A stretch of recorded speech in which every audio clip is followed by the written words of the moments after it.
الحمد لله نحمده ونستعينه ونستغفره ونؤمن به ونتوكل عليه ونعوذ بالله من شرور أنفسنا ومن سيئات أعمالنا من يهده الله فلا مضل له ومن يضلله فلا هادي له ونشهد أن لا إله إلا الله وحده لا شريك له ونشهد أن محمدا عبده ورسوله قال الله تعالى في كتابه المجيد وفي الفرقانه الحميد سبحانك لا علم لنا إلا ما علمتنا إنك أنت العليم الحكيم وقال أيضا يسألونك ماذا ينفقون قل ما أنفقتم من خير فللوالدين والأقربين واليتامى والمساكين وابن السبيل إلى آخر الآية وقال أيضا قالوا لم نك من المصلين ولم نك نطعم المسكين وكنا نخوض مع الخائضين وكنا نكذب بيوم الدين حتى أتانا اليقين فما تنفعهم شفاعة الشافعين وقال النبي صلى الله عليه وسلم خيركم من تعلم القرآن وعلمه وقال النبي صلى الله عليه وسلم لا يؤمن أحدكم حتى أكون أحب إليه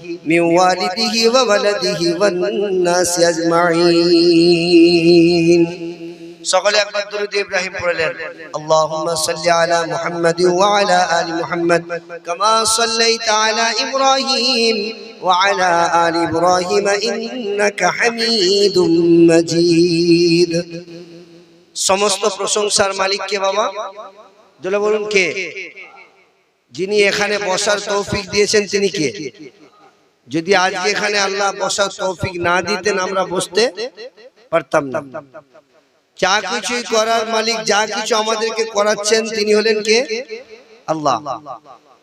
আল্লাহ হায়াতে রেখেছেন। যদি আমার হায়াত শেষ হয়ে যেত, যে আজকে আল্লাহর বান্দি ইন্তেকাল করেছেন তিনার মতো আমাকেও চাপা দিয়ে রাখা হতো, কিন্তু আমি সুস্থ শরীরে আজকে এই জান্নাতের বাগানে আল্লাহ আমাকে বসার সুযোগ করে দিয়েছেন, সেজন্য শুকরিয়া স্বরূপ বলি আলহামদুলিল্লাহ। এই মজলিসে কিন্তু সবাই বসতে পারে না, অনেক সমস্যা আছে। তো মুসলমান জামাতে যে যখন মেহনতে যায় কি বলে, আল্লাহর পুলিশরা এসছে সরে যায় বলে কিনা। জামাতে যখন বার হয়, গাছতে বার হয়, যে দেখবেন যদি একটা চা দোকানে বসে কেউ কোনো ভাইরা, যুবক ভাইরা ক্লাব মোড় খেলছে, হয়তো ব্যস্ত আছে, তাদেরকে যে আবার জামাতি ভাইরা ধরবে, সালাম কালাম করে বলবে ভাই মসজিদে তালিম হচ্ছে, একটু তালিম শুনবে চলো, সব দাঁড়িয়ে দাঁড়িয়ে শুনবে। কিন্তু যখন বলবো মসজিদে চলো, তখন এবার কি এ সাইড দিয়ে কাটবে, এ দিয়ে মুখ বুঝবে, রাস্তা আছে কোথা দিয়ে দেখবে, কি বলেন পাইপ লাইন ঠিক নাই, কি বুঝলেন, মানে পেচ্ছাপ বসে মাল পানি নাই না, সারাদিন গোসল নাই, সারাদিনটাই না পাক। আল্লাহ না করুক আপনি যে পন্থীরই ছেলে হন আর আপনি যে দলেরই ছেলে হন, আপনার কলমা আছে, আপনার ঈমান আছে, তাই তো? অতএব আপনি ঈমানওয়ালা ছেলে, আপনি কলমার ঘরের ছেলে, তো আপনি সারাদিন নাপাকে আছেন। যদি আপনার মৃত্যু হয়ে যায় আর পুরো দুনিয়ার পানি দিয়ে যদি আপনাকে গোসল করায়, আপনার শরীর পবিত্র হবে? তো ঈমানওয়ালা বন্ধুরা আমার, ভাইরা আমার, তাই এই জায়গাতে সবাই আসতেও ভয় করছে বা করবে, কারণ সামনে মসজিদ এবং মাদ্রাসার কি বলে বারান্দায় জলসা হচ্ছে। অতএব আল্লাহ পাক যাদেরকে ভালোবাসেন তাদেরকে দ্বীনের জ্ঞান দান করেন, আর আল্লাহ যাকে হেদায়েত দিতে চায়, যে হেদায়েতের কাছে আসতে চায় আল্লাহ তাকে হেদায়েত দিবে, যে হেদায়েতের কাছে আসতে চায় আল্লাহ তাকে হেদায়েত দিবে। হেদায়েত আমাদেরকে চাইতে হবে, আপসে হেদায়েত পাবেন না, মেহনত করতে হবে তো আপনি কিছু পাবেন, মেহনত বিহীন কোনো কিছু পাবেন না। আপসে আপনাকে কেউ দিয়ে দেবেন না, আসমান থেকে আল্লাহ পাক ফেলে দেবেন আপনার উপরে। আপনি মেহনত করুন, ও মেহনতের উপরে আল্লাহ পাক মেহনতের উপরে বরকত দিবেন। তাহলে সমস্ত প্রশংসার মালিক কে? যে আল্লাহ পাক আমাদেরকে বড় ভালোবেসে, করুণা করে, দয়া করে, মেহেরবানি করে তিনি এমন একটা মজলিসে বসিয়েছেন যেখানে মাগফিরাতের ওয়াদা আছে। এখানে যদি কিছুক্ষণ আমরা বসে যাই, হাদিসের ব্যাখ্যা অনুযায়ী যেখানে কোরআন এবং হাদিসের আলোচনা হয়, সেই মজলিসে আল্লাহ পাকের ওয়াদা আছে 60 থেকে 70 বছর কবুলিয়াতের সওয়াব আমার আমলনামার মধ্যে আল্লাহ পাক লিখে দিলেন। বলুন সুবহানাল্লাহ।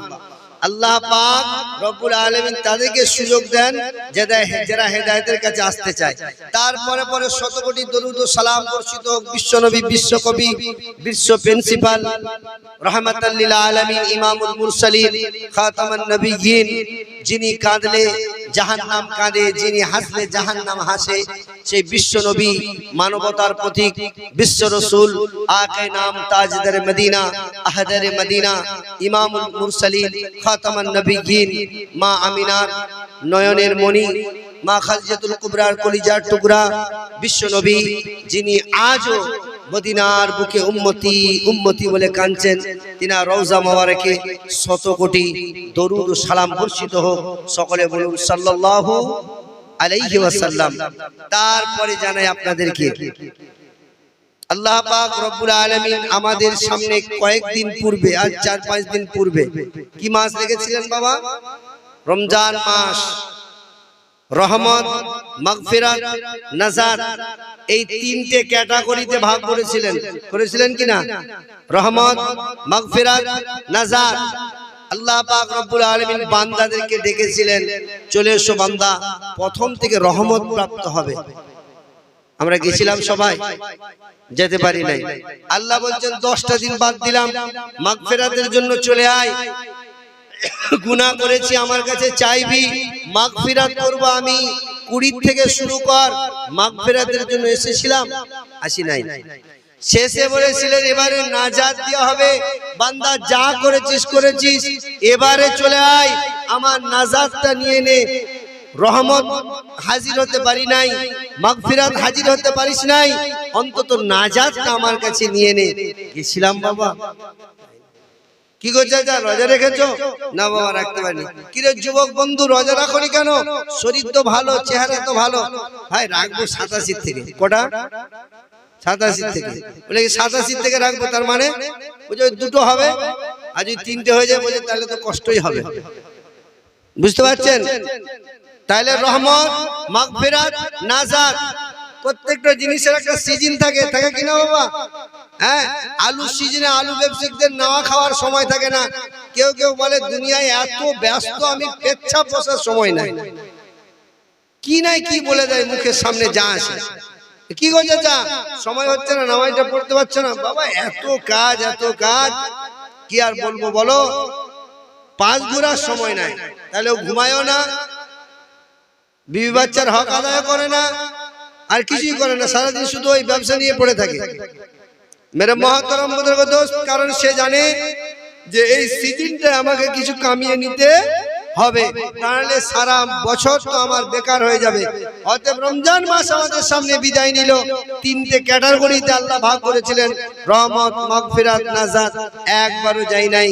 শেষে 2টো রোজা রেখে আমরা 3টে হয়ে গেল, তো 30টা হয়ে গেল। হ্যাঁ, লাস্টে এবারে গোটা কতক রেখে দিয়ে ঈদের ময়দানে ফাঁস কাতারে যে বসে যাচ্ছে। বসছি নাই? দেখবেন জুম্মা যারা নামাজ পড়তে যায়, মুসল্লিদের আগে ওরা চলে যাবে। ওদের আগে জায়গা দখল করতে দিয়ে যাবে না, আমাদেরকে আগে হতে হবে। দেখবেন যারা রোজা পূর্ণাঙ্গ রোজা রাখবে না, দেখবেন যারা 2টো রাখবে তারা আগের কাতারে যে বসবে। বসতে মানা করছি না, একটু ভাববেন, কাউকে মানা নাই, একটু ভাবার চিন্তা ভাবনা করবেন।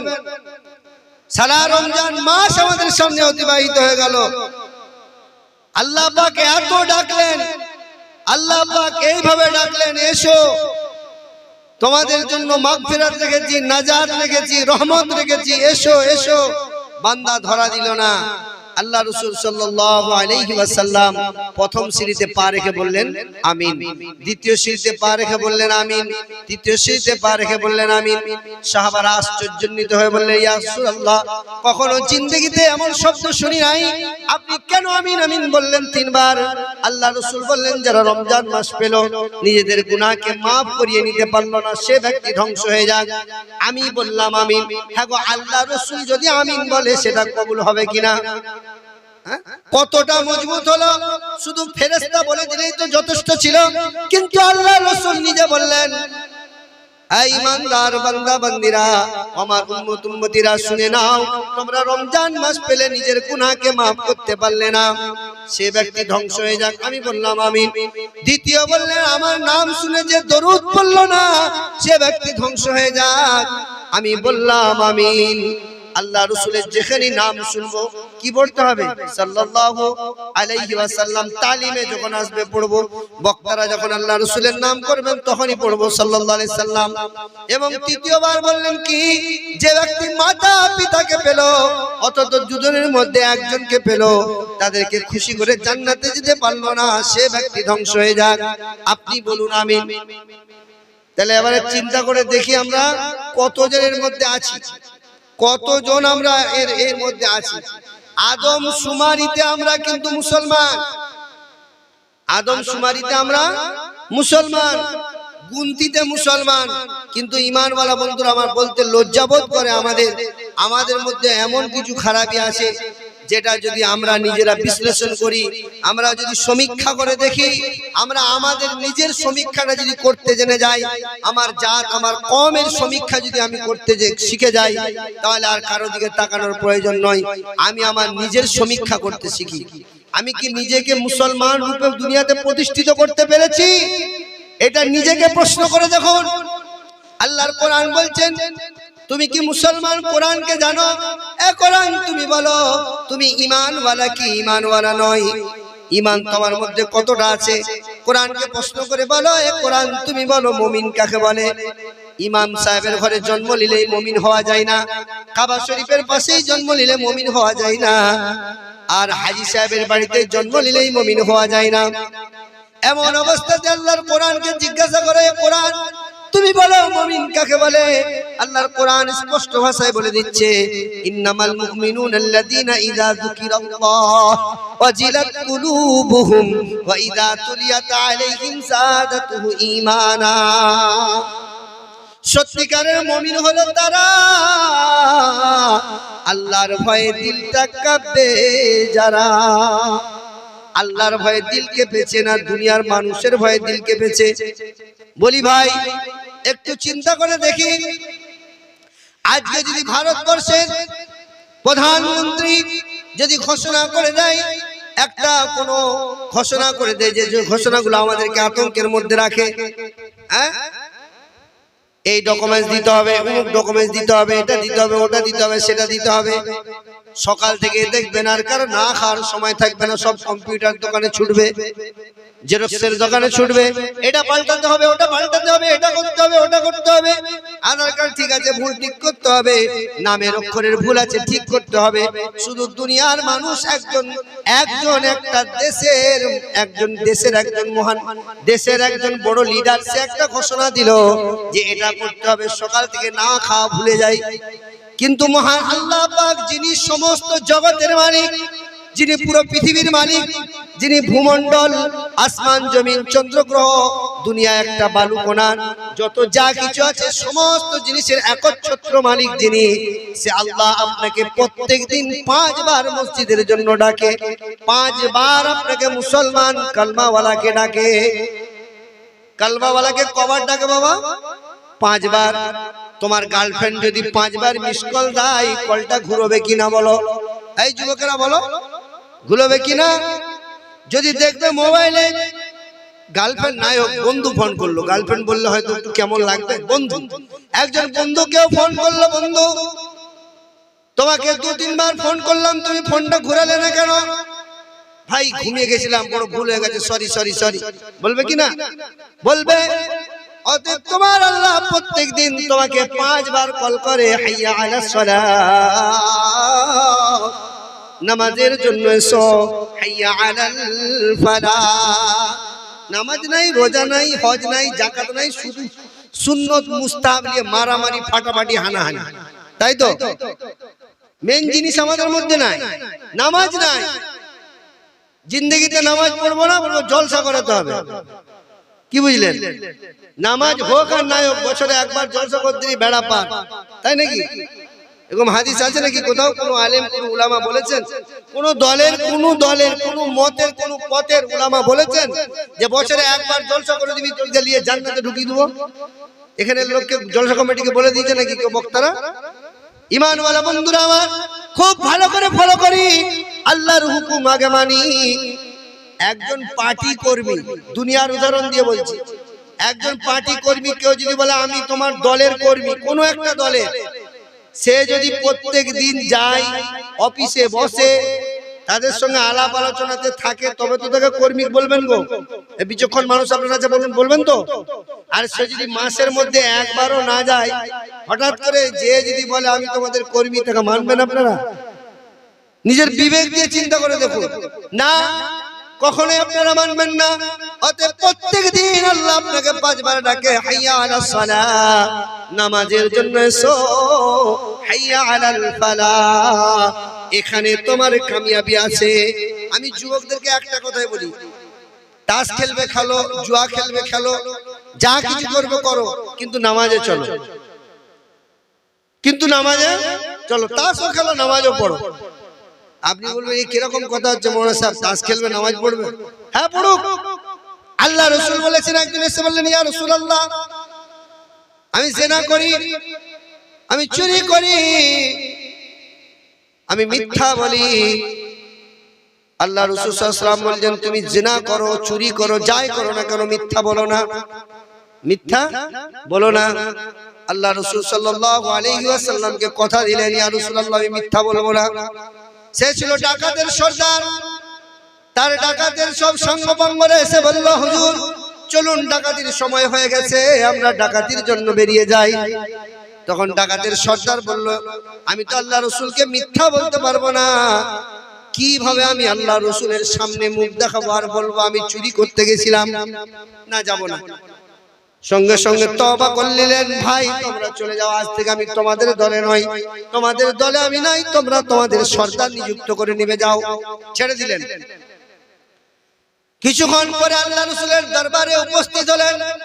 আল্লাহ রাসূল মুচকি মুচকি হাসলেন তার মুখের আবভাব দেখে। আল্লাহ রাসূল আলিমুল গায়েব নয়, তিনি কোন মানুষের অন্তরের খবর জানতেন না, কিন্তু আল্লাহ পাক তিনি নবী, তিনি আর আমি আসমান জমিনের পার্থক্য। ভালো করে মশলা বুঝি বাবা, একটা উদাহরণ দিলে চট করে বুঝবেন, ভালো করে মাথা ঠান্ডা মাথায় বুঝবেন। আজকে কি বার বাবা? আজকে কি বার গো? সোমবার। আগামীকাল কি হবে? মঙ্গলবার। সোমবারও 24 ঘন্টা, মঙ্গলবারও 24 ঘন্টা, আর শুক্রবার দিনেও ক ঘন্টা? 24 ঘন্টা। কিন্তু শুক্রবার দিনের মর্যাদাটা এই সোমবার দিন পাবে না। মুহাম্মাদুন বাসারুন লাইসা কাল বাসারি, ইয়াকুতু হাজারুন লাইসা কাল হাজারি। মুহাম্মদ সাল্লাল্লাহু আলাইহি ওয়াসাল্লাম মানুষ। তিনি কার কাছ থেকে জন্ম নিয়েছেন? আব্দুল্লাহর ওরসে, কুরাইশ বংশে, মা আমিনার গর্ভে আল্লাহ পাক রব্বুল আলামিন তিনার নবী, বিশ্ব নবীকে পাঠিয়েছিলেন। এরা কি অস্বীকার করতে পারবেন? বলুন, বিচক্ষণ মানুষ যারা যেমন অস্বীকার করতে পারবেন? আল্লাহ রাসূলের পিতা হলেন কে? আব্দুল্লাহ। ওনার মাতা হলেন কে? আমিনা। আর দুধমা হলেন কে? হালিমা, হালিমাতুস সাদিয়া। তিনি হলেন দুধমাতা। অতএব এটার ব্যাপারে কোন রকমের দ্বিমত নাই, কারণ ছন্দের কবিতায় বলেছেন মুহাম্মাদুন বাশারুন, মুহাম্মদ হলেন বাশার, লাইসা কাল বাশারি, আমাদের মতো কোকড়া মার্কা মানুষ নয় তিনি। কিনা আল্লাহ রাসূল যেখানে পায়খানা করতেন, সঙ্গে সঙ্গে গাছ চলে আসতো ছুটে, বলুন সুবহানাল্লাহ। গাছ ছুটে আসতো, চলে আসতো, ব্যারিকেড করে ঘিরে দিত। ঘিরে দেওয়ার পরে আল্লাহ রাসূল হাজত পূরণ করতো। আমাদের তো সরকার বাহাদুর 10,000, 12,000, 14,000 খরচা করে বাথরুম করে দিচ্ছে। হ্যাঁ, আগেকারের জামানাতে যদি কেউ বাথরুম করতো লোক দেখে হাসতো। হ্যাঁ গো, এটা মিথ্যা বলি নাই, ভালো করে শুনে রাখেন। আমি আমার জিন্দেগির কথা বলছি। আমার আব্বাজান বাড়িতে কাঁদ দিচ্ছিলেন, কাঁদ দিতে দিতে তখন আমার আব্বাজান শোনাচ্ছিলেন, বলছে আমি কি বলে পায়খানা ঘর কাটছি, চেম্বার কাটছি। আমার এক মামি এসে বললেন, আমার আব্বাজানের নাম রবিয়াল খান, তো বললেন, হ্যাঁ রে রবি বাবা কি করবি রে এখানে? বলছে এখানে পায়খানা ঘর করব। এবারে আমার মামি হাসতে লাগলেন, বলছে মামি হাসছো কেন? বলছে ঘরের ভিতরে কেউ পায়খানা ঘর করে, কত লজ্জার কথা। তখন আমার আব্বা বলেছিলেন এমন একটা সময় আসবে লোক আগে দেখাশোনাতে এলে জিজ্ঞাসা করবে তোমাদের বাথরুম আছে, তোমাদের গোসলখানা আছে, বেটি দিলে আগে জিজ্ঞাসা করবে, করবে কিনা গো? তাহলে বেটি দিবেনি, বলে এই পুকুরে গোসল করতে যায় আর ওই পুকুর পাড় দিকে কি বলে পায়খানা বসতে যায়, এদের গ্রামে নিয়ে এসে না দেবো? লোক তখন উল্টো পাল্টা মন্তব্য করবে। অতএব বাড়িতে বাথরুম গোসলখানা আছে কিনা আগে দেখবে, আর সেটা মিলে যাচ্ছে। তাই আগেকার জামানাতে কোনো বাথরুম ছিল না। যখন আল্লাহ রাসূল হাজাত পুরো করতেন, সঙ্গে সঙ্গে গাছগাছালি এসে ব্যারিকেড করে ঘিরে দিতেন, হাজাত পূরণ হতো। সঙ্গে সঙ্গে আল্লাহ রাসূল চলে আসতেন। যখন কিছুক্ষণ পরে সাহাবারা দেখতেন যে আর পায়খানা নাই, সঙ্গে সঙ্গে আল্লাহ রাসূলের পায়খানা মাটিতে খেয়ে নিয়েছে। আল্লাহ রাসূল সাল্লাল্লাহু আলাইহি ওয়াসাল্লামের এক সময় পেশাবকে একজন সাহাবী খেয়ে নিয়েছিলেন। আল্লাহ রাসূল বললেন, আমার পেশাব যার শরীরের মধ্যে চলে গেছে তার শরীর জাহান্নামে পোড়া হারাম হয়ে গেছে। বলুন সুবহানাল্লাহ। অতএব আল্লাহ রাসূলের শান। তাই যে কথা বলছিলাম আপনাকে, ঈমানওয়ালা বন্ধুরা আমার, আল্লাহ পাক প্রত্যেক দিন আপনাকে 5 বার ডাকে। আজ আমাদের মধ্যে সাড়া নাই, আজ আমাদের মধ্যে সাড়া নাই। এই নামাজের ব্যাপারে একটা আয়াত আমি পড়েছি, ক্বালু লাম নাকু মিনাল মুসাল্লিন। কিয়ামতের ময়দান হবে, জান্নাত একদিকে হবে, জাহান্নাম একদিকে হবে। মালাকুল মউত আসবে, একটা দুম্বা রূপে আল্লাহর একজন ফেরেশতা নিয়ে আসবেন। জান্নাতীদেরকে সম্বোধন করে বলবেন তোমরা জান্নাতে থাকো, জাহান্নামীদেরকে সম্বোধন করে বলবে তোমরা জাহান্নামে থাকো। আর মালাকুল মউতটা দুম্বা রূপে উপস্থিত করা হবে জান্নাত জাহান্নামের বিচখানে। আর ফেরেশতা লক্ষ্য করে বলবেন দেখো তোমাদের আর কোনো মৃত্যু হবে না। এই দেখো মালাকুল মউতকে জবাই করে দেয়া হলো, জবাই করে দেয়া হলো। তারপরে জান্নাতীরা জাহান্নামীদেরকে প্রশ্ন করবে, ভাই কি ব্যাপার, দুনিয়াতে একসঙ্গে উঠতাম, একসঙ্গে বসতাম, একসঙ্গে চা খেতাম, অনেক নামাজি মুসল্লি আছে, বেনামাজিদের সঙ্গে বন্ধুত্ব আছে, আছে কিনা? আছে, থাকাটা ভালো। কিন্তু ওই নামাজি ভাই প্রত্যেক দিন আপনি একসঙ্গে চা খান, আপনার দায়িত্ব হলো তাকে নামাজের জন্য দাওয়াত দিয়া। আপনি তার সঙ্গে প্রত্যেক দিন ব্যবসা বাণিজ্য নিয়ে কথা বলেন, আপনি নিজে নামাজ পড়েন, আপনার বন্ধুকে বলেন না। আপনি নিজে নামাজ পড়েন, আপনার স্ত্রীকে বলেন না। আপনি নিজে নামাজ পড়েন, আপনার সন্তানকে বলেন না। আপনি নিজে নামাজ পড়েন, আপনার বড় মেয়েকে বলেন না। অতএব বন্ধুরে, কিয়ামতের ময়দানে সেই রকম ভাবে উপস্থিত হয়ে বলবে এটা গল্প শোনাই নাই। আল্লাহর কোরআন আমাদেরকে জিজ্ঞাসা করে নেবেন, ক্বালু লাম নাকু মিনাল মুসাল্লিন। কিয়ামতের ময়দানে একে অপরের মুখোমুখি হয়ে বলবে, ভাই একসঙ্গে দুনিয়াতে চা খেতাম, একসঙ্গে দুনিয়াতে গল্প করতাম, একসঙ্গে দুনিয়াতে উঠতাম বসতাম, তুইও ভালো মন্দ খবর নিতি, আমিও ভালো মন্দ খবর নিতাম। কি ব্যাপার আজকে তুই জাহান্নামে, আমি কেন? আজকে আমি জাহান্নামে আর তুই কেন জান্নাতে, বল? তখন তারা বলবে, ক্বালু লাম নাকু মিনাল মুসাল্লিন। ভাইরা আমরা সব করতাম কিন্তু মুসল্লিদের অন্তর্ভুক্ত ছিলাম না। ক্বালু লাম নাকু মিনাল মুসাল্লিন। ক্বালু এখানে বহু বচনের শব্দ, ওয়াহিদ তাসনিয়া জামা। আরবিতে এক বচন, দ্বিবচন, বহু বচন যেমন বাংলাতে আছে তেমন আরবিতে ওয়াহিদ তাসনিয়া জামা আছে। এটা বহু বচনের শব্দ। সবাই বলবে ক্বালু লাম নাকু মিনাল মুসাল্লিন ওয়া লাম নাকু নুতঈমুল মিসকিন। আমরা মুসল্লিদের অন্তর্ভুক্ত ছিলাম না। সেদিনে জিজ্ঞাসা করা হবে নি বছরে একবার জলসা করেছো কিনা, বলবে নাকি? দাওয়াত দেন আর না দেন, কথাগুলো ভালো করে শুনে নেন। বলবে না একবারও যে জলসা একবারও করেছো কিনা, বলবে না যে একবারও বড় বড় বক্তা এনেছো কিনা, 20,000 টাকার 50,000 টাকার বক্তব্য শুনে শুনে আমাদের কান ভতা হয়ে গেল। বন্ধু যদি বুঝি আপে নাইলে বুঝই কোন বাপে। একটা কথা আছে, যদি আমি হিদায়াত পাই তো যে কোনো ওসিলায় আমি হিদায়াত পাবো। কি হবে সকালবেলা জানেন? বিরাট ব্যাপার, বিরাট ব্যাপার, উমুক তুমুক হাবি যাবি। আমল কতটুকু হলো সেটা দেখার নয়। এই টাকাগুলো আমি তো বলি একটা জায়গায় জমা করুন। মুসলমান সম্প্রদায়কে বলি একটা জায়গায় জমা করুন। আমি আপনাদের গ্রামের কথা বলবো না, ছোটখাটো গ্রাম আপনাদের গ্রামের কথা বলছি না, আমাদের 17 কোটি বৃহত্তম এলাকার কথা প্রায় আমি বলি। আমাদের 17 কোটি গ্রামে প্রায় 48টা মসজিদ আছে। কটা? 48টা মসজিদে তাবলীগের কাজ হয়। 48টা মসজিদ, অতএব 48টা মসজিদে 48 বার জলসা হয়। ধরুন প্রত্যেকটা মসজিদ যেখানে, আমাদের গ্রামে 4 বার জলসা হয়। একটা কবরস্থানবাসীর নামে যুবকরা ক্লাবের করে, নিজেরা চাঁদা দিয়ে করে। 100 যুবক 1000 করে চাঁদা ওদের, কারো কারো 2000, কারো 5000, এক লড়াই করে। দেশের লোকের চাঁদা নেয় না, ভালো করে দেয়। একটা ডাঙ্গাপাড়ার যুবকরা আগামীকাল করাবে। অতএব এইরকম ভাবে একটা মাদ্রাসার জলসা তো ওটা আছেই আছে, ওটা থাকবে। অতএব জলসা তো প্রায় হচ্ছে। জলসা আমি করাচ্ছি, কিন্তু আমার কত টাকা খরচা হচ্ছে একবার আমি একটু ভেবে দেখি। আমার লাভ কি হচ্ছে আমাকে বুঝতে হবে। যে জিনিসের লাভ না হবে সেই জিনিস আর দ্বিতীয়বার করে কোনো ফায়দা নাই।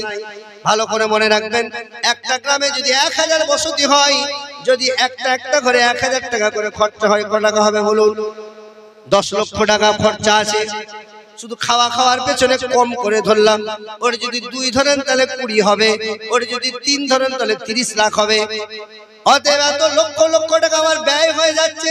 আর জলসার দিনে দেখবেন যত কুটুম এসে হাজির হবে, আর যত ভণ্ডামি, যত নষ্টামি, যত রকমের অসত্যাগিরির কাজ সেদিনে আজকে আমরা দেখতে পাবো।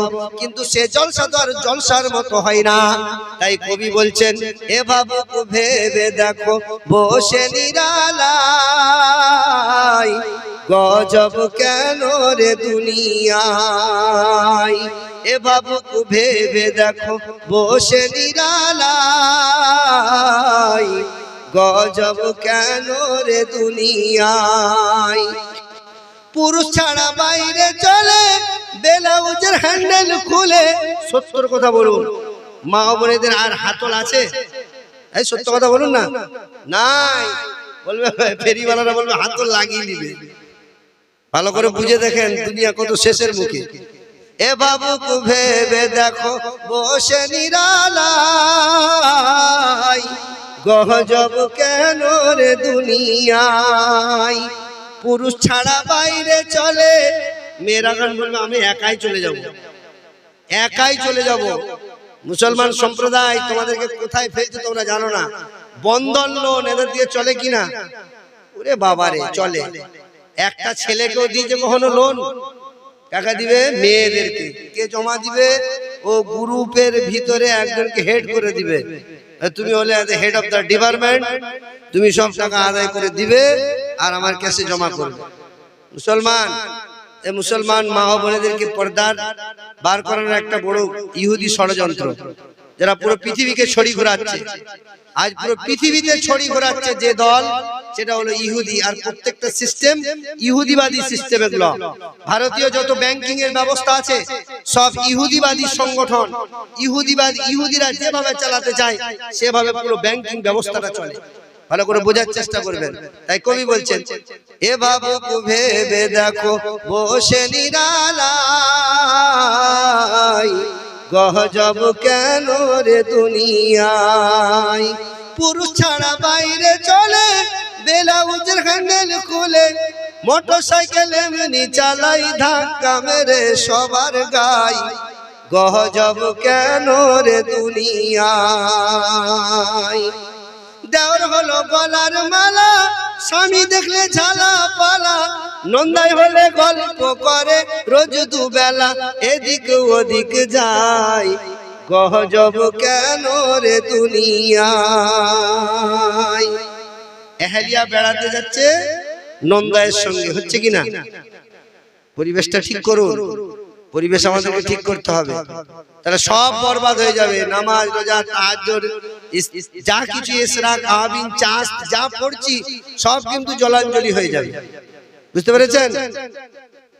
কুকুরে যদি চেটে দেয় অতএব সব বরবাদ হয়ে যাবে আমার আপনার। সমাজ আমাদের বিরাট অতল তলে তলিয়ে যাচ্ছে, আমাদেরকে ফলো করতে হবে, লক্ষ্য রাখতে হবে। বনাই বনাইয়ের জায়গায় সম্মানের জায়গায় থাকবে। প্রত্যেকটা ব্যক্তির আলাদা আলাদা পজিশন আছে।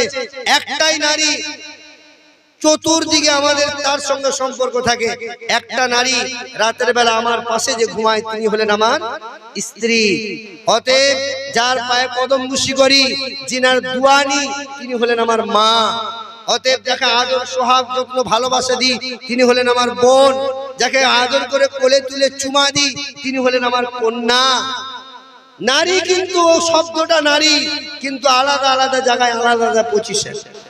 ভালো করে আমাকে বুঝে নিতে হবে মেরে মহতরম বুজুর্গ দোস্ত, ঈমানওয়ালা ভাইরা আমার। তাই সেদিনে তারা বলবে আমরা নামাজের মুসল্লিদের অন্তর্ভুক্ত ছিলাম না। ওয়ালাম নাকুনু তুইমুল মিসকিন, আমরা এতিমদেরকে খানা খাওয়াতাম না। এখানে এতিমদেরকে খানা খাওয়াতাম না মানে এখানে বহু জিনিস লুকিয়ে আছে।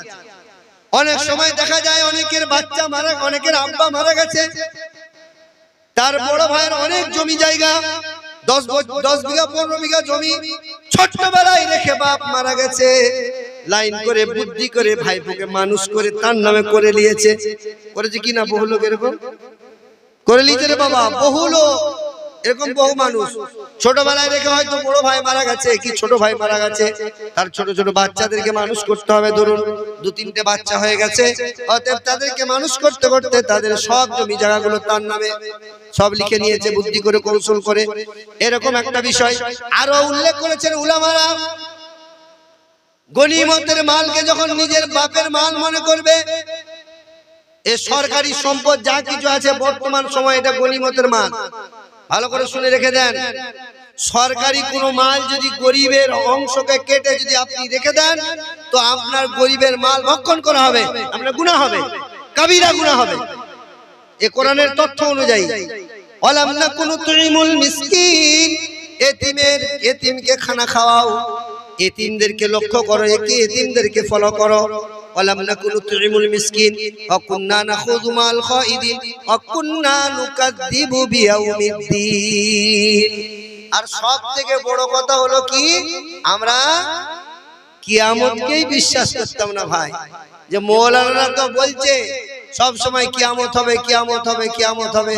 আবে কিয়ামত কবে হবে? আমরা কিয়ামতটাকে বিশ্বাস করতাম না, যে মরে গেল বান্দার ফুরি গেল ধান্দা। অতএব মরে যাওয়ার পরে আর কিছু নাই, মরে যাওয়ার পরে আর কিছু নাই। একটা ঘটনা মনে পড়ে গেল, আমার একটা চাচার ঘটনা। এরকম মৌলানা সাহেব ওয়াজ করছে, করতে করতে বলছে বাবা মরলে এই আজাব হবে, অমুক হবে, এই তুসুক হবে, এটা বলছে। তো একজন ব্যক্তি বলছে আমি মরে 2 দিন দেখবো কেমন আজাব হয়। হ্যাঁ গো, কেউ মরে কেউ দেখতে পারবে? কবরস্থান আপনাদের এখানে আছে তো? আছে, ফাটা কবর আছে না নাই? আছে তো, একটা দুটো খুঁজলে পাওয়া যাবে। তো একজন বলছে আমি 2 দিন মরে দেখবো। সে কি করলো, সে 2 দিনের মাল মশলা সব নিয়ে, পানি, খাবার, শুকনো খাবার নিয়ে একটা ফাটা কবরে যে ঢুকে গেছে। ঢুকে যে বসে আছে, সে খাওয়া দাওয়া করছে আর বসে আছে। আর ওই গোরস্থানের দিকে একটা এখন পুলিশ যাচ্ছিল ঘোড়া নিয়ে, গল্পের গরু গাছে উঠে, বাবা ভালো করে শুনবেন। তো এমন অবস্থাতে ঘোড়া নিয়ে যাচ্ছে, যখন যেতে যেতে ঘোড়ার এখন প্রসব বেদনা উঠেছে, তার ওখানেই বাচ্চা হয়ে গেছে। পুলিশ তো বেচারা বেশ টেনশনে পড়ে গেছে, বলছে বাচ্চাকে নিয়ে যাব কি করে আর ঘোড়াকে নিয়ে যাব কি করে। এই চতুর্দিকে তাকাচ্ছে, বলছে এটা তো কবরস্থান, এখানে তো ডাকলে আর কাউকে সাড়াও পাওয়া যাবে না, এখানে তো সব মুর্দারা শুয়ে আছে। তখন তবুও বলছে একটা হাঁক পেড়ে দেখি কাউকে পাওয়া যায় কিনা। পুলিশ এক বোকা, তার থেকেও তো বোকা কেউ আসে, বুঝতে পেরেছেন? তো এমন অবস্থাতে বলছে তবুও হাঁক মারি। কেন বোকা বললাম? ওই যে মোর্দা খানে সে হাঁক মারবে, কবরস্থানে কে আছে আর? ওই তবুও হাঁক মারে যদি কেউ উঠে আসে। তো বলছে ভাই কেউ আসেন এখানে, আমার সাহায্যকারী, ঘোড়াটা বড় বিপদে পড়ে গেছি, ঘোড়াটাকে নিয়ে। 2-3 বার ডেকেছে, 2 বার ডেকেছে, রাত হয়নি। 3 বারের বেলায় কবর থেকে একটু মাথাটা তুলে বলছে ভাই আমি যেতাম, কিন্তু আমি দুদিন মরেছি তো তাই যেতে পারছি না। তখন পুলিশ বলছে বেটা তোমার অসরটা হচ্ছে, মরলে তুমি কবরের ভিতরে এইভাবে মাথা উঁচু করে বলো আমি মরেছি তো, উঠে এসো। গাছের ডান্ডা নিয়ে রুল বাড়ি নিয়ে গেছে, যে দু ঠ্যাঙা যখনই মেরেছে সে ভয়ে তাড়াতাড়ি উঠে এসেছে। চলো, ঘোড়া বাচ্চা ধরা করেছে আর নিজে ঘোড়াটাকে নিয়ে যাচ্ছে, নিয়ে যে বাড়িতে পৌঁছে দিয়ে ইয়ার বাড়ি চলে গেছে সব মাল মশলা নিয়ে, বেটিং বিস্তারা নিয়ে। একজন আমার মতো মৌলভী সাহেব আবার ওয়াজ করছে, বলছে বাবা কবরে অমুক আজাব, এক আজাব, তে আজাব বলছে। তখন এ জলসা শোনার খুব নেশা তার, সে চলে এসছে, এসে বলছে ও মৌলভী সাহেব দাঁড়াও, সবসময় আজাব গজব করোনি, কবরে আজাব বলতে কিছু নাই। বলছে কেন, তুমি কি করে জানলে? বলছে দুদিন আমি মরে দেখেছিলাম। বলছে কি হইলো? বলছে কবরে তেমন কিছু আজাব নাই, কবরস্থানে গেলে একজনের পুলিশ যাবে আর একটা ঘোড়া বাচ্চা হবে আর পুলিশের দুটো ঠেঙাবে, এই আজাব আর কিছু নাই। বুঝতে পারছেন? সেই জন্য আমরা যদি ভেবে নিই যে মরে গেল কি বলে বান্দার, পুরি গেল ধান্দার, কোনো কিছু নাই, তাহলে সেটা আমাদের জন্য চরম ভুল হয়ে যাবে। তাই সেই জন্য বলছেন ওয়ালাম নাকুনু তুইমুল মিসকিন ওয়া কুননা নাখুদু মাআল খাইদিন ওয়া কুননা নুকাদ্দিবু বিয়াউমিদ্দিন। আমরা কিয়ামতকে বিশ্বাস করতাম না, আখিরাতকে বিশ্বাস করতাম না। মেরে মুহতারাম বুজুর্গ দোস্ত ঈমান ওয়ালা ভাইরা আমার, আখিরাতের কথা বললে, কিয়ামতের কথা বললে, তাই সেই যেখান থেকে ছেড়েছিলাম ওখান থেকেই ধরি, যে যখন তাদের কাছে কোরআনের কথা বলা হবে তখন তাদের ঈমানটা পাকা হবে, মজবুত হবে। আর যখন তাদের কাছে জাহান্নামের কথা বলা হবে তাদের ভয়ে তাদের দিলটা, তাদের হৃদয়টা কেঁপে যাবে। আজকে বলি কোরআনের কথা আমাদের হৃদয়ে আছে না? আমাদের কানে সব সময় হেডফোন গান শোনার জন্য রেডি আছে? এই যুবক, এই বন্ধু, তুমি গান শুনতে শুনতে হেডফোনে ইয়ারফোন লাগিয়ে তুমি ঘুমিয়ে যাও, সারা রাত্রি বাদ্যযন্ত্র শুনতে শুনতে তোমার মৃত্যু হয়ে গেল, তোমার হাসর কোথায় হবে বলো? আর তুমি কোরআনের সঙ্গে যদি মহব্বতটা রাখতে, তাহলে অন্তত কোরআন শুনতে শুনতে তোমার মরণটা হতো, হয়তো ওর বদৌলতে আল্লাহ তোমাকে তার দয়ার জান্নাত দিত। আজ মুসলমানের ভয় আল্লাহর ভয় উঠে গেছে, সেই জন্য আল্লাহর মদদ আমাদের উপরে উঠে গেছে। এটা আমি বলি নাই, কোরআনে বলেছেন আল্লাহ পাক। যখন মুসলমান আল্লাহর হুকুম রাসূলের তরিকাকে ছেড়ে দেবে, নিজেদের জিন্দেগি পদ পাওয়ার জন্য, নিজের হামবড়াইয়ের জন্য, নাম পাওয়ার জন্য কোনো কাজ করবে, রিয়াকারী হবে, সেটা আমাকে সন্তুষ্ট করার জন্য হবে না। অতএব সেই কাজটা রিয়াকারী হবে, সে কাজের কোনো বদলা পাবে না, সে কাজের কোনো বকশিশ পাবে না, অতএব সেটা বৃথা হবে। আর এর কারণে তোমরা কমজোর হবে, তোমরা দুর্বল হবে। একটা গ্রামে 6টা ঘর আবার 2 দল, একটা গ্রামে 8টা ঘর আবার 2 দল। মুসলমান ঈমানওয়ালা কালমাওয়ালা, মুসলমান ঈমানওয়ালা কালমাওয়ালা, কালমাওয়ালা ঈমানওয়ালা, লা ইলাহা ইল্লাল্লাহ মুহাম্মাদুর রাসূলুল্লাহ, লা ইলাহা ইল্লাল্লাহ মুহাম্মাদুর রাসূলুল্লাহ। মসজিদে এসে নামাজ পড়ো, হালাল রুজি খাও, হালাল পন্থায় চলো, বাস জান্নাতের স্বপ্ন দেখতে যাবে। ঈমানওয়ালা ভাইরা আমার, কালমাওয়ালা ভাইরা আমার, আই দুর্বল, আমরা অতি দুর্বল। কারণ একটাই, আজ আমাদের মধ্যে সাম্যমূর্তি নাই, ভালোবাসা নাই, সামঞ্জস্য নাই, আজ আমাদের মধ্যে মহাব্বত নাই, আজ আমাদের মধ্যে সালাম কালাম নাই। হ্যাঁ, আজ আমাদের মধ্যে সালাম কালাম নাই। তো পশ্চিমবাংলার অবস্থা ভালো, বাংলাদেশের অবস্থা তো আরো শোচনীয়। বাংলাদেশের যে কটা পীর আছে আর ক ধরনের মুরিদ আছে আল্লাহ পাক ভালো জানে। একজন বিড়ি পীর আছে, কি পীর বললাম? বিড়ি পীর, সে শুধু বিড়ি খায়, কি বুঝলেন? একজন আছে ন্যাংটা পীর, কি বুঝলেন? আল্লাহ পাক মাফ করুক, কত ধরনের যে পীর সাহেব আছে ওখানে আল্লাহ বেহেতেন ভালো জানে। ওদের দলিল জানেন কত পাকা? দলিলগুলো শুনুন। আমার দয়াল বাবা কেবলা কাবা, আয়না কারিগর, আয়না বসাইছে বাবা কলবের ভিতর। তুমি যাই করো তোমার ভিতরের অংশটা সব দেখতে পাবে কে? বাবা। করো মন আখেরের কাজ, ভালো করে এটা শুনুন। করো রে মন আখেরের কাজ, ধ্যান যুগে হয় দিলের নামাজ। ধ্যানে ধ্যানে দিলের নামাজ, দিলে দিলে নামাজ পড়ে লিয়া যাবে। ধ্যান যুগে হয় দিলের নামাজ, তোমার পাঞ্জে গানা নামাজ পড়া লাগবে না। কোরআন হলো 90 পারা, শরীয়তটা জানে না। আমাদের এখানে তারাবি কপালা পড়ানো হইল গো, ওরা কি বলছে? কোরআন হলো 90 পারা, শরীয়তটা জানে না। শরীয়তের মৌলানারা হইল কানা। শরীয়তের মৌলানারা দু দলের লোক, একটা ফুরফুরা সিলসিলার মানুষ, তিনারাও শরীয়তের আলেম, আর যেনারা উলামায়ে দেওবন্দ তাবলীগের সঙ্গে সম্পর্ক রাখেন তিনারাও শরীয়তের আলেম। ওরা আবার কি দল একটু ভাবুন। হ্যাঁ, আমার দয়াল বাবা কেবলা কাবা, আয়না কারিগর, আয়না বসাইছে বাবা কলবের ভিতর। করো রে মন আখেরের কাজ, ধ্যান যুগে হয় দিলের নামাজ, তোমার পাঞ্জে গানা নামাজ পড়া লাগবে না। করার হলো 90 পারা, শরীয়তটা জানে না। শরীয়তের মৌলানারা হইল কানা। ইমাম শুধু নামাজ পড়ায়, নিজের নামাজ পড়ে না। ইমাম শুধু নামাজ পড়ায়, নিজের নামাজ পড়ে না। ধরুন ইমাম সাহেব জোহরের নামাজ পড়াচ্ছে, সে তো নিজের নামাজ পড়ছে, নিয়ত করে, মুক্তাদির নিয়ত করে তো পড়ছে। বলছে ও তো জোহরের নামাজটা পড়ালো, ওর নামাজটা কই পড়লো? সে ইহুদিদের মতো, খ্রিস্টানদের মতো, যারা নিজেদের আসমানি কিতাবকে বিকৃত করা হয়েছে। যখন তাদের সামনে আসমানি কিতাবের শ্লোকগুলো আসতো, যখন যেটা মানা করতো, তখন সেটাকে চাপা দিয়ে দিত। কেমন করে চাপা দেয় মানপতিরা জানেন? শুনে নেন। বলছে আল্লাহ কোরআনে বলেছে নামাজ না পড়ার কথা। বলে কিভাবে? ইয়া আইয়ুহাল্লাযীনা আমানু লা তাকরাবুস সালাত। আর সত্যি আল্লাহ পাক বলেছেন, এই ঈমানওয়ালারা তোমরা নামাজের ধারে কাছে যেও না। কেন বলেছে বল? বলছে আর তো পড়বো নি। কি বলছে? বলছে আর পড়বো নি।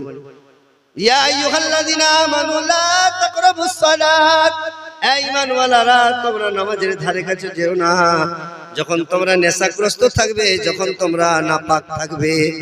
আরো বড় বায়ান করেছেন, তো বলছে ওখানে আর যাবো না তো আমরা, আল্লাহ তো বলেছে।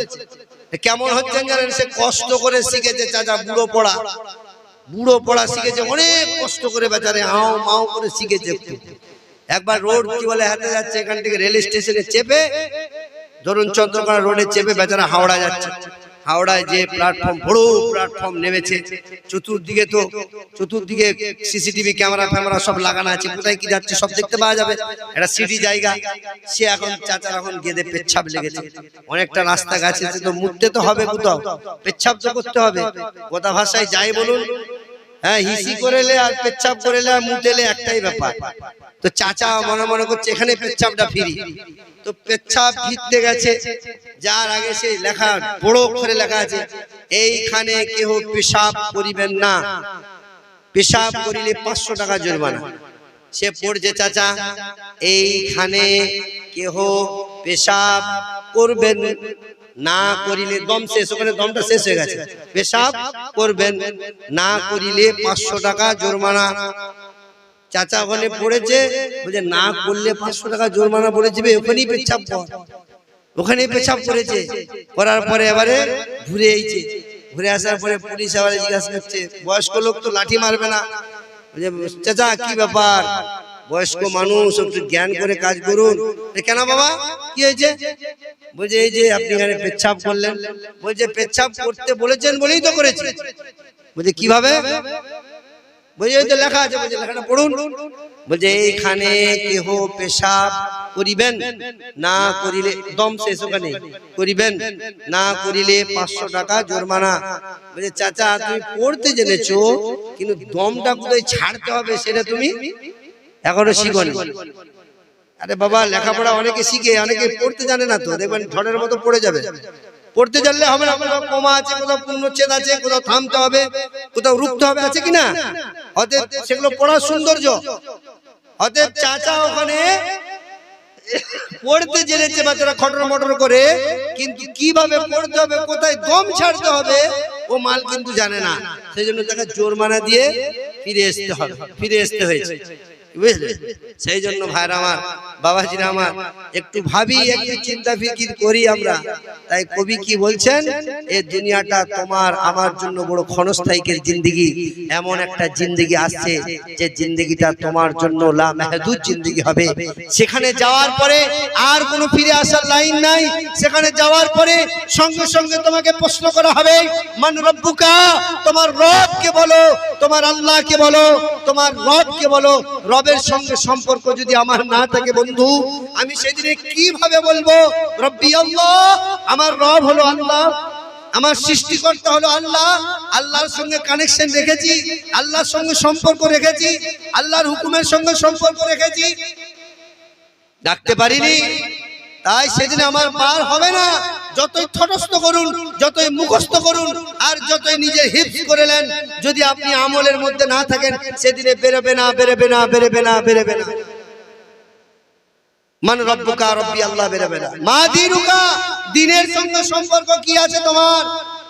দিন যে তোমার ইসলাম, দিন যে ধর্ম তোমার, তুমি যে ইসলাম ধর্ম অবলম্বী, তুমি যে মুহাম্মাদের উম্মত, তোমার মধ্যে রাসূলের সুন্নাত কতটা আছে, তুমি ইসলাম সম্পর্কে কতটুকু জানো, ইসলাম শব্দের অর্থ কতটুকু জানো, ইসলাম কি চাই কতটুকু জানো, এই ইসলাম সম্পর্কে জ্ঞান তোমার কতটুকু আছে, আর ইসলাম সম্পর্কে তুমি কতটা দিনের প্রতি ছিলে, এই জিনিসটা তুমি নিজের জিন্দেগিতে মূল্যায়ন করে দেখো।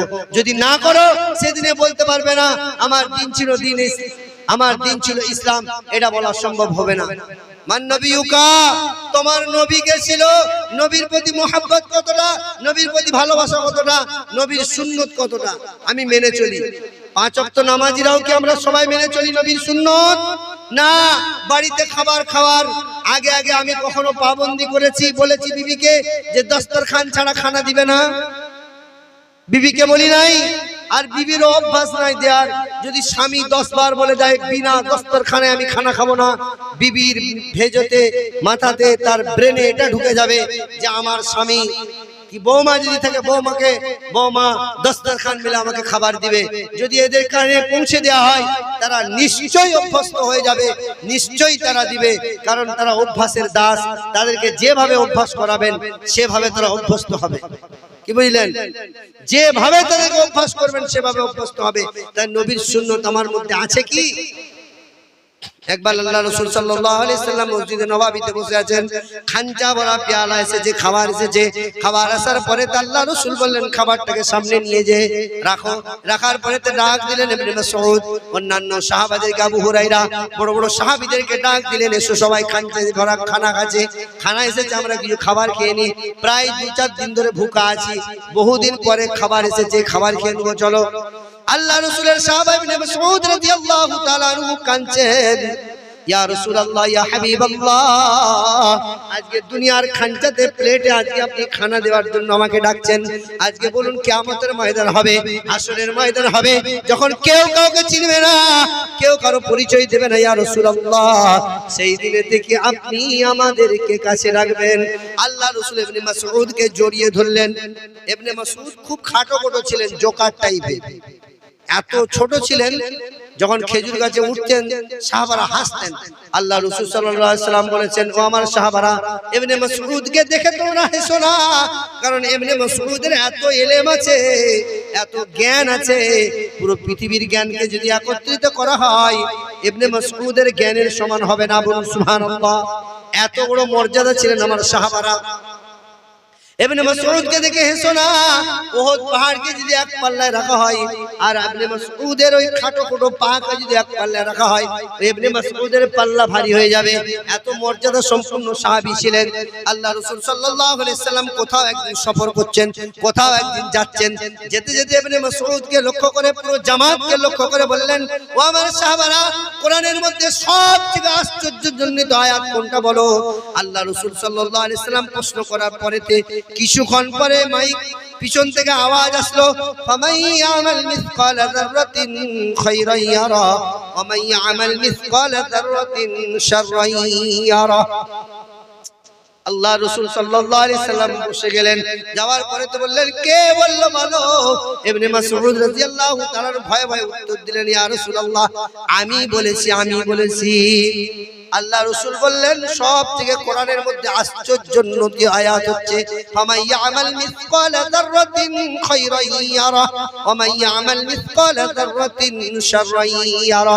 পৃথিবীর বুকে যদি একটা কোনো গুনাহের কাজ করো, পৃথিবীর বুকে যদি রাতের আধারে হোক দিনের উজালাতে হোক, গোপনে হোক প্রকাশ্যে হোক, ইচ্ছায় হোক অনিচ্ছায় হোক, যদি একটা কোনো গুনার কাজ করো তো আমি আল্লাহ পাক রব্বুল আলামিন সেটা লিখে রেখে দিয়েছি।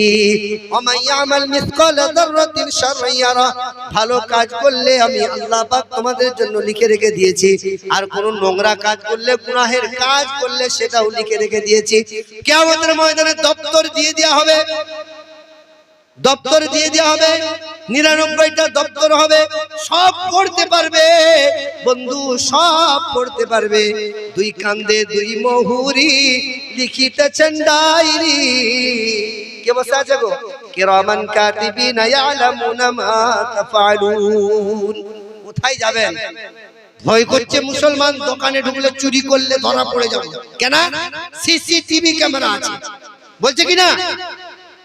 তোমার সিসিটিভি ক্যামেরা আগে আছে, আগে সিসিটিভি ক্যামেরা দোকানে থাক বা না থাক, দুই কান্দে দুই কান্দে দুই মহুরি লিখিতেছেন ডায়েরি, আর দলিল দেখা বিচার হবে, টাকা পয়সার নাই কারবার। কি বুঝলেন? মাল দিলে যেমন বিচার পাল্টি যায়, যায় কি না? সহজ রে বাবা এই জামানাতে। টাকা যার বিচার তার, ক্ষমতা যার বিচার তার। কি বুঝলেন? সব কিছুই পাল্টে যাবে, সেখানে কিন্তু কিছুই পাল্টাবে না।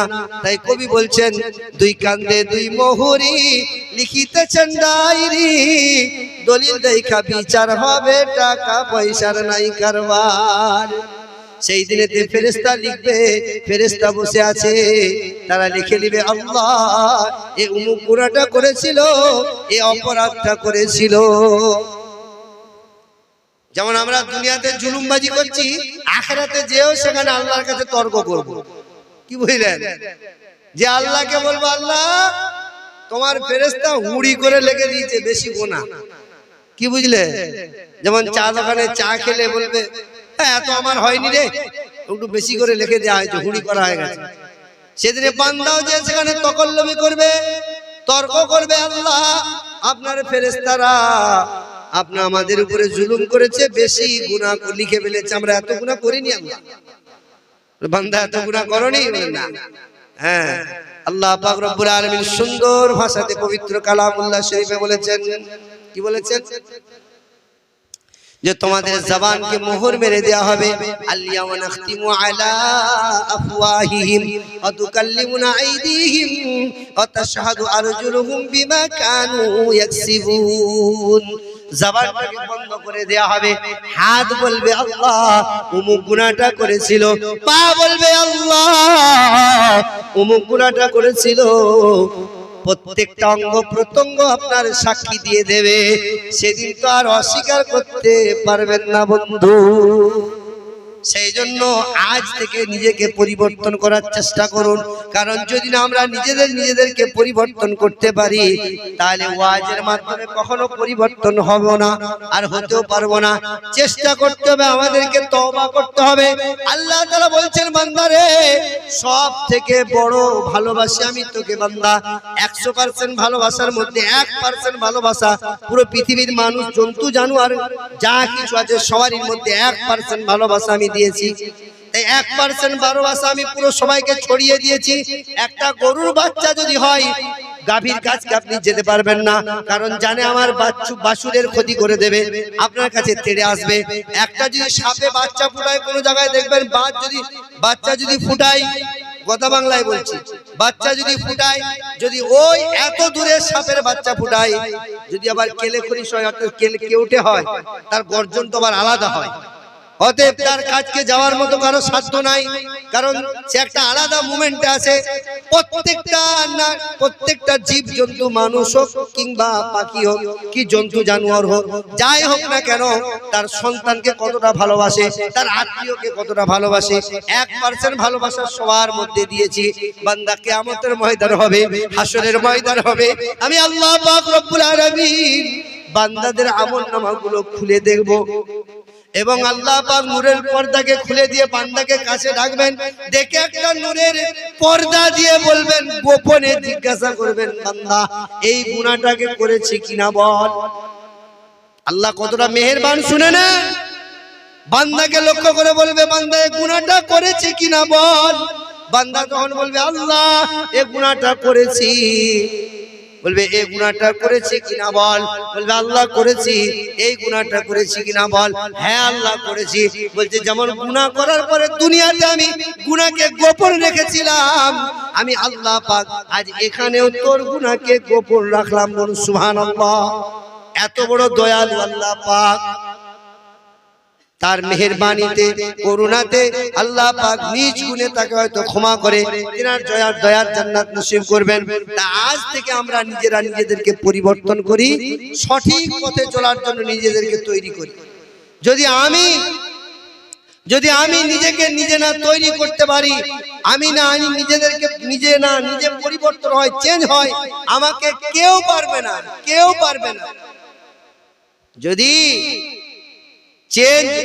যদি ওয়াজ শুনে কেউ চেঞ্জ হয়ে যেত, তাহলে পৃথিবীর সর্বশ্রেষ্ঠ বক্তা হলেন কে? বিশ্ব নবী। শ্রেষ্ঠ মজলিস হলো সাহাবাদের মজলিস।